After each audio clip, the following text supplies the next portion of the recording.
Ladies and gentlemen, welcome back to the show, the RR Show, the best show on the internet. Today I am taking you on a delightful journey into r/MaliciousCompliance. So grab your tea and your popcorn and get ready as we jump in with our first story from Kylo Ben. Karen wants me to stop wearing a school shirt, so I start wearing a hoodie with an even larger logo. About a year ago, I was in a high school that was a little exclusive. You had to apply to get accepted, and some people were rejected. The school required uniforms, which were just khakis and a specific kind of shirt. The uniform wasn't that uncomfortable, so most days after school I would just keep wearing the uniform instead of changing into something nicer.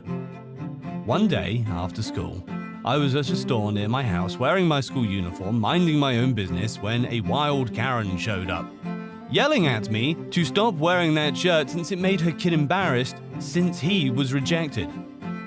After a while of a rant, I just paid for my things and left. I was dismayed to discover that our shopping schedules coincide, and she was there the next time that I visited and said the same thing. Cue the malicious compliance. I went to the school store and ordered the hoodie with the largest school logo out of them all.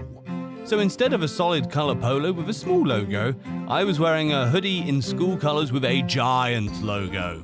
The next time she asked me to stop wearing that shirt, I just told her that I wasn't wearing that shirt anymore and walked away from her, leaving her still extremely mad.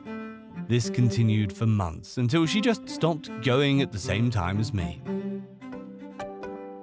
The next story I have from you is from Tacky Queen. Dent supervisor inadvertently forces me to do less work for the same pay. This one takes a bit of backstory to understand how it all came about. So when I left off my last tale, I was working at an absolutely filthy factory in campus in which I was contracted. I worked there for a number of years, but then began to develop issues with my lungs. As filthy as the job was, I'd actually liked the position. But I decided to bid on a different position at a much less risky facility. Part of this move is that I began to float between buildings as needed, which was incredibly convenient for my union work. The only negative was that, for whatever reason, employees at that building had a different shift negotiated in the contract, meaning I had to be clocking in at 6 a.m. every morning. I am not a morning person, so this was almost a deal breaker, but I reasoned I'd have more flexibility in my university schedule if I switched, so I went for it. I scheduled my classes according to this schedule change and worked there for a bit over a year with no issues. The only small complication is that I was one of two people who staffed this building from my department, and the other lady had suffered a serious medical event and was off on leave indefinitely, leaving me alone most of the time. That was fine. I was able to keep up well enough at first. I was really into fitness at the time and had been going to the gym every day after work and class, so generally I had no issue with the physical labor at the previous building, and no issues running back and forth between buildings at this new site. I also had to drive between locations to assist with other tasks, but that wasn't an issue either, until I suddenly began to get dizzy spells and I couldn't quite put my finger on it. I was alone on site, so I couldn't slow down, so I just powered through. The first time I fainted, I actually didn't know for sure that I had fainted. I actually assumed I'd tripped and ate shit on the cement so quickly I just couldn't process it. The second time, there was a witness, and it became a whole deal, ambulance called in the works. I couldn't explain what had happened, so I had to go out on short-term disability until I got clearance from cardiology to return to work. Yes, it was just run-of-the-mill POTS, but I wasn't allowed to return without clearance per the contract. I wound up being out for about 6 months, and I wasn't happy about it. So when I was finally cleared to return, I was informed that they had given my job to someone else, and I was starting at a different facility that I definitely did not want to be at, and at a different shift. This was a problem for multiple reasons. Firstly, I'd scheduled my classes based off of the job I'd been hired for, not whatever shift they decided to give me when I returned. Secondly, they couldn't give away the job of someone out on short-term disability without consent of the person on disability, and I had definitely not consented to this change. Thirdly, they definitely could not change my shift without my consent, This was especially well protected in the contract. Unfortunately, the girl who'd taken my job was a new hire but had bid for my position through the appropriate process and had done so to be on a shift that allowed her to not have disruption in her childcare. Switching shift to the job they'd unceremoniously shifted me to would mean she wouldn't have anyone to take care of her children after school. I felt for her and decided I would grieve the matter and make sure we both walked away from the situation with what we wanted. After a lengthy negotiation, a lot of swearing and threats, mostly from me to the supervision about what would happen if they pulled this shit ever again, I negotiated that I would permit the girl to keep the job I'd been in previously, but only if they meet my demands at the new facility. Firstly, I was going from a generalized labor position to being an office cleaner. I told them no, I wouldn't do that as it was a downgrade in my role. They would have to find me a position in my role and I would not be engaging in the role of the cleaners. If they needed to hire more cleaners, that was their problem. Secondly, I insisted I would not change my shift. It was non-negotiable. I didn't care if I was the only person out of 50 starting at 6 a.m. It wasn't going to change. Thirdly, I caught wind that they'd moved the girl to my role despite her not being paid for the labor role. They paid her just over minimum wage as a cleaner to do labor duties. I insisted they give her every penny of back pay she was due for the work she'd been doing, but this time at the proper rate. In the end, the supervision had no way to argue it, and while I wasn't happy, it was a small victory. Then I had another fight. This facility insisted on having set break times on it.